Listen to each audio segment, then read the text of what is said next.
Good evening, this is William, and welcome to the latest installment of I Was a Teenage Daydreamer, where I discuss mostly music, some literature, some film, and some random things that I enjoy, and hopefully you do as well. Tonight is another deep crate dive into my recently rescued CD collection that's been in the depths of storage for a few years. But this is not an album that I forgot I owned, but one that I have sorely missed because it's not on any streaming platforms, and I'm very, very glad that I've pulled it out and given it several spins. And it is Brian Eno's Another Day on Earth from 2005. Of course, Brian Eno got started in the early days of Roxy Music, playing keyboards, but most importantly doing sound manipulation on their first couple of albums during their glam years. And then when he left them, he embarked on a solo career that began with some excellent angular pop. And in that time was also producing artists like David Bowie and the Berlin Trilogy, Talking Heads, working with people like Cluster and the guys in Noi. And while all of that was going on, was also developing what we now know as ambient music with albums like Thursday Afternoon, Discreet Music, later on Neroli. Just an amazing artist and an amazing creative mind.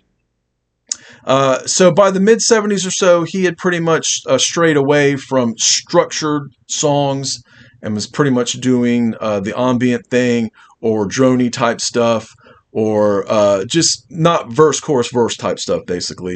In 1990, he did do a collaboration with John Cale called The Wrong Way Up, which on paper should have been amazing because I love John Cale as a solo artist. But it's kind of a little lukewarm, some amazing songs and then some forgettable stuff, but maybe that's a discussion for another time. Anyway, so Another Day on Earth was his first album of structured songs in many, many, many years, especially as a solo artist. And I heard one of the songs, I believe, on NPR or something like that, and was very excited to pick it up. Got it the day it came out and loved it, loved it, loved it, loved it, loved it. I think every song on here is a winner. I think every song on here is great. It is moody. It is atmospheric. It is morose at times, but it's also very beautiful. And Then So Clear is seriously one of the most understated and yet beautiful songs you'd ever want to hear, as it builds into not quite more than just some textures and soundscapes going on, into some beautiful melodies and counter melodies. And really, the whole album has a feel like that. Again, sometimes a little bit more jarring than others. Not quite jarring like albums like The Drop or something like that. But just more upbeat, but never gets beyond like a mid rhythm shuffle.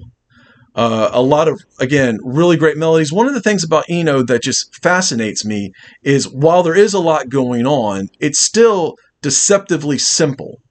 It's complex, and yet when you break it down with a bass guitar or an acoustic guitar, it's just 2 or 3 parts with a couple of chords, and the way he layers and textures things and weaves things in and out, and then he lays his vocals down.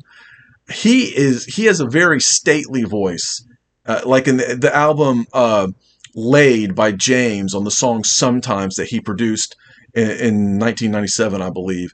You can hear him distinctly in that wall of voices, and it gives me chills so often, and this album is no exception. I love his voice. It's wonderful to hear him singing again. So if you are an Eno fan, I'm sure you already are familiar with this album, and I hope you love it as much as I do. I honestly put it up with some of his 70s work, like Another Green World, or I think it's better than Taking Tiger Mountain by Strategy. I think it's maybe better than Here Come the Warm Jets. Maybe not as good as Before and After Science. That is my favorite Eno album. And if I were to rank Eno's albums, and maybe one day I'll attempt that, I don't know that anyone owns all of his stuff. This would be in the top 10, definitely, if not top 5. I love it, love it, love it. Another Day on Earth, 2005, actually June 15th here in the States, so got a 20-year birthday coming up here in about 10 days or so. So click like and subscribe. Go check this out. And most importantly, keep doing what you love.